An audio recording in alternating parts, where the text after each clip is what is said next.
ஸ்ரீமத்யை கோதாயை நமஹ. நேற்றைய தினம் முதல் பாசுரத்திலே நோன்பு நோக்கக்கூடிய காலத்தை அனுபவித்த நாம் இன்று அந்த நோன்பு நோற்பதற்கான விஷயங்களை எப்படி செயல்படுத்துறது அப்படிங்கிறத பார்க்க போகிறோம். இரண்டாவது பாசுரத்திலே வையத்து வாழ்வீர்கள் நாமும் நம்பாவைக்கு செய்யும் கிரிசைகள் கேளீரோ, பார்க்கடலுள் பையத்துயின்ற பரமனடி பாடி நெய்யுண்ணோம் பாலுண்ணோம் நாட்காலே நீராடி மையிட்டெழுதோம் மலரிட்டு நாம் முடியோம் செய்யாதன செய்யோம் தீக்குறளை சென்றோதோம் ஐயமும் பிச்சையும் ஆந்தனையும் கை காட்டி உய்யுமாறெண்ணி உகந்து. ஆச்சரியமான பாசுரம். நோன்பு நோக்கக்கூடிய காலத்தை சொன்ன நாச்சியார் இந்த பாசுரத்திலே அந்த நோன்பு நோற்பதற்கான நாம் செய்ய வேண்டிய காரியங்கள் என்ன அப்படிங்கிறத ஒரு பட்டியலிடுறார். வையத்து வாழ்வீர்கள், இந்த லோகத்திலே இருக்கக்கூடியவளான மனிதர்களே அப்படின்னாக்க யார் வையத்தில் வாழறவா யாருன்றது ஒரு கேள்வி வருதோ இல்லையோ. எல்லாரும் வாழ்ந்துட்டு இருக்கோம், அப்படி கிடையாது. கிருஷ்ணானுபவம் பெறணும் என்பதாக மனதிலே நினைத்து கொண்டு வாழ்பவர்கள் தான் வையத்திலே வாழக்கூடியவர்கள். பகவத் அனுபவம் பெற வேண்டும் என்று நினைத்து கொண்டு இருக்கக்கூடியவர்கள் தான் வையத்திலே வாழக்கூடியவர்கள்னு சொல்கிறார். அந்த வகையில் இங்கே அப்படி தான் சொல்கிறார். கிருஷ்ணானுபவம் பெற நினைத்து கொண்டு இருக்கக்கூடிய கோபஸ்திரீகளே, யார் வேணா தோழிமார்களே யார் வேணா வச்சுக்கலாம். வையத்து வாழ்வீர்கள் நாமும் நம்பாவைக்கு செய்யும் கிரிசைகள். இது பாவை நோன்பு இல்லையா, இதுக்கு நாம் என்ன பண்ணணும் அப்படிங்கிறத முதல்ல கேட்குறான். கேள்வி கேட்டுன்னு அதுக்கு பதில் சொல்கிறான். கேளீரோ நாமும் நம்பாவைக்கு செய்யும் கிரிசைகள், என்னென்ன காரியக்கிரமம் பண்ணணும் அதை நான் சொல்கிறேன் கேளுங்கோ. கேளீரோ, என்ன பண்ணணும்? முதல்ல பார்க்கடலுள் பையத்துயின்ற பரமனடி பாடி. பார்க்கடல் விபவம்னு சொன்னேன் பாருங்க, பார்க்கடலில் பெருமாள் படுத்துன்னு இருக்காருன்னு. அப்படிப்பட்டதான அந்த பார்க்கடலுள் பையத்துயின்ற, இங்கே ஒரு விஷயம் நம்ம கவனிக்கணும். முதல் பாசுரத்திலே நாராயணனே நமக்கே பறை தருவான் அப்படின்னு சொன்னபடியினாலே அங்கே ஸ்ரீவைகுண்டத்திலே, அதாவது பரம் என்று எம்பெருமானுடைய முதல் நிலையான ஸ்ரீவைகுண்டத்திலே எழுந்தருளியிருக்கக்கூடியவனான நாராயணனை மங்களாசாசனம் செய்கிறாள் ஆண்டாள். இங்கே பார்க்கடலுள் பையத்துயின்ற பரம நடிப்பாடி, பார்க்கடல் வியூகம்னு சொன்னேன் பாருங்க, அந்த பார்க்கடலிலே படுத்து கொண்டு இருக்கக்கூடிய, அப்படியே சொல்லலாம் பள்ளின்னு சொன்னோம்னாக்க கரெக்டு தான். ரொம்ப படுத்து கொண்டிருக்குன்னா எல்லாருக்கும் புரியும். பெருமாள் அங்கே சயனம் பண்ணிட்டு இருக்கார். சயனம் பண்ணிட்டு இருக்கிற பெருமாளை இங்கே மங்களாசாசனம் செய்வதினாலே இங்கே வியூகத்துக்கு அதிபதியான எம்பெருமானை இங்கே மங்களாசாசனம் செய்கிறார். பரம் ஆயிடுத்து, வியூகம் ரெண்டாவது நிலையும் அதே தான். முதல்ல பரம், வியூகம். பரம நடிப்பாடி நெய்யுண்ணோம், நெய்யெல்லாம் சாப்பிட மாட்டோம்.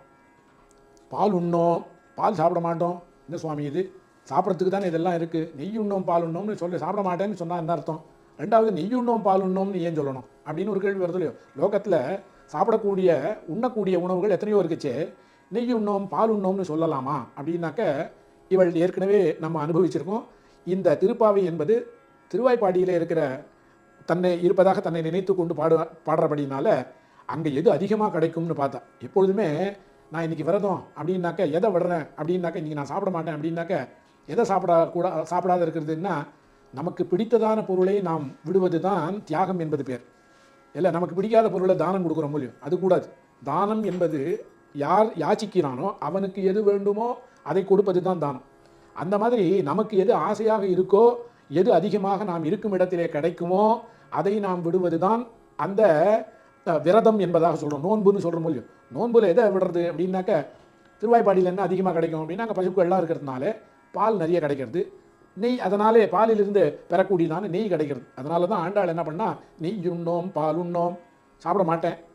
நாட்காலே நீராடி மையிட்டெழுதோம், பெண்களானபடியினாலே மையிட்டெழுதோம் மலரிட்டு நான் முடியும். பெண்களுக்கு அழகு சேர்ப்பது எதுன்னா மை. இப்பெல்லாம் அதெல்லாம் எட்டுக்கிறதே இல்லை. எட்டுக்கிற அப்போ யாரோ அந்த மேக்கப் வந்து போடுறான், வேண்டியதில்லை. நம்மளே எட்டுக்கணும் அந்த மையை. அதுக்கு அந்த ரெசிபிலாம் இருக்குது, எப்படி பண்ணணும், அந்த மையை எப்படி பண்ணணுன்றதுக்கு ரெசிபிலாம் இருக்குது. இப்போ அந்த மாதிரி இல்லை, எங்கேயோ கடையில் வாங்குகிறோம் சாத்திக்கிறோம், அது அழகு இல்லை. நெய் உண்ணோம் மை இட்டெழுதோம் மலரிட்டு நான் முடியோம் செய்யாதன செய்யோம். எதெல்லாம் செய்யக்கூடாதுன்னு தர்மசாஸ்திரங்களிலே சொல்லப்பட்டிருக்கிறதோ அதை செய்வதில்லை. தீக்குறளை சென்றோதோம். தீக்குறளல் அப்படின்னாக்க, தீக்குறளை அப்படின்னா குறள்னாக்க எல்லோருக்கும் தெரியும் திருக்குறள். இங்கே தீக்குறளை சென்றோதும், இக்கு கிடையாது நடுவில், பார்த்துங்களான்னா தெரியும். தீக்குறளை அப்படின்னாக்க மற்றவர்களை பற்றி கோள் சொல்லுதல் இல்லை அப்படின்னு. இந்த ரெண்டு விஷயம் உண்டு இந்த தீக்குறளை சென்றோதோன்றது. குறளை சென்றோதோம் அப்படின்னாக்க கோள் சொல்கிறதுன்னு ஒன்று. என்னன்னா, ஒருத்தன் பக்கத்துலேயே இருக்கான், அவனை பற்றி வேறொருவரிடமும் தப்பாக சொல்லுவது என்பது கோள். அது என்னன்னாக்க பக்கத்தில் இருக்குச்சே, ஒருவர் இல்லாத போது அவர்களை பற்றி சொல்லுவது அப்படின்னாக்க அது குறளைன்னு பேர். அது ரெண்டுமே நாங்கள் சொல்ல மாட்டோங்கிறோம். இது என்ன அப்படின்னா, இந்த பாசுரத்தில் கிருத்தியா அகிருத்திய அப்படின்னு ரெண்டு விஷயங்கள் இருக்குது. பகவானை நாம் அடைய வேண்டும் என்றால் அவனுக்கு பிடிக்காத விஷயத்தை செய்வதில்லை என்கின்றதான ஒரு விரதம். பகவானை நாம் அடைய வேண்டும் என்றால் அவனுக்கு எது பிடிக்கணும்னு அவனுக்கு என்ன பிடிக்கும் அப்படின்னா, சாஸ்திரங்களில் எது விதிக்கப்பட்டிருக்கிறதோ அதுதான் எம்பெருமானுக்கு பிடிக்கும். அந்த விஷயத்தை நான் பண்ணுறேன். இப்போ இங்கே பாருங்க, உய்யுமாறு அப்படிங்கிற 6 விஷயங்கள் பண்ணுறதில்ல, 6 விஷயங்கள் பண்ணுறோம். என்ன 6 விஷயங்கள் அப்படின்னாக்க, பார்க்கடலுள் பையத்துயின்ற பரமனடி பாடி இல்லையா, நாட்காலே நீராடி செய்யாதன செய்து தீக்குறளை சென்றோதோம், இதெல்லாம் செய்யாதது.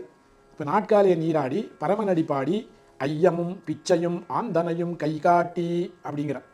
ஐயமும் பிச்சையும் அப்படின்னாக்க கேட்பவர்களுக்கு கொடுப்பது.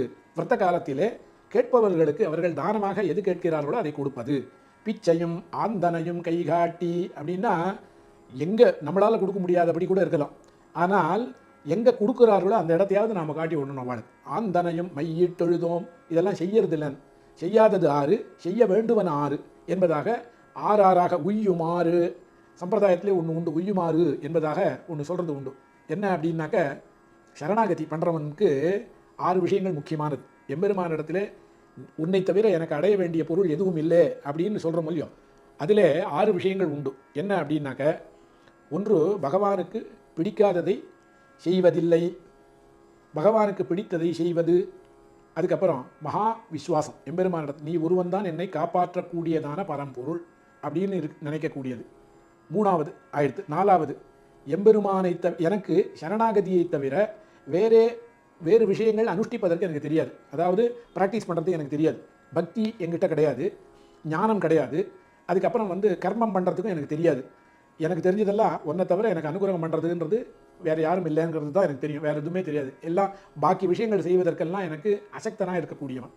அடுத்தது கடைசியில், இதை தவிர உன்னை தவிர வேறு ஒருவரும் எனக்கு புகழ் கிடையாதுன்னு சொல்லி இந்த 5 விஷயங்களை எவன் ஒருவன் அனுஷ்டிக்கிறானோ, இந்த அனுஷ்டிப்பவனுடன் சேர்த்தால் 6, அந்த உய்யுமாறு எண்ணி உகந்து அப்படிங்கிற இந்த 6 விஷயங்களையும் எவன் ஒருவன் உகந்து செய்கின்றானோ அவனுக்கு இந்த நோன்பிலே ஈடுபாடு ஏற்படும். வையத்து வாழ்வீர்கள்.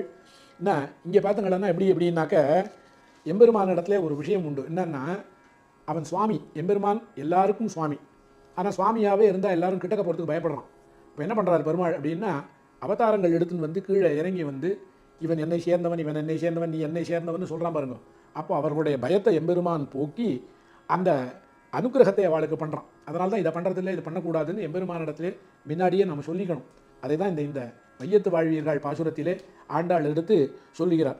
அது மாத்திரம் இல்லை, எந்த ஒரு பலனையும் இச்சியாமல், அதாவது எந்த ஒரு பலனையும் எதிர்பாராமல் எம்பெருமானுடைய கைங்கரியம் தான் எனக்கு முக்கியம், அதனால் இவைகள் விடத்தகுந்தவை, இவைகள் செய்யத்தகுந்தவை என்கின்றதான ஒரு ஞானத்தை நாம் ஏற்படுத்தி கொண்டு அதன் மூலமாக அந்த கர்மாவை நாம் செய்தோமேயானால் எம்பெருமானுடைய அந்த அனுகிரகம், அவனுடைய கைங்கரியம் நமக்கு மிக எளிதாக கிட்டுகிறது என்பதாகத்தானே இந்த பாசுரத்திலே ஆண்டாள் நமக்கு பரிபூர்ணமாக தெரிவிக்கிறாள்.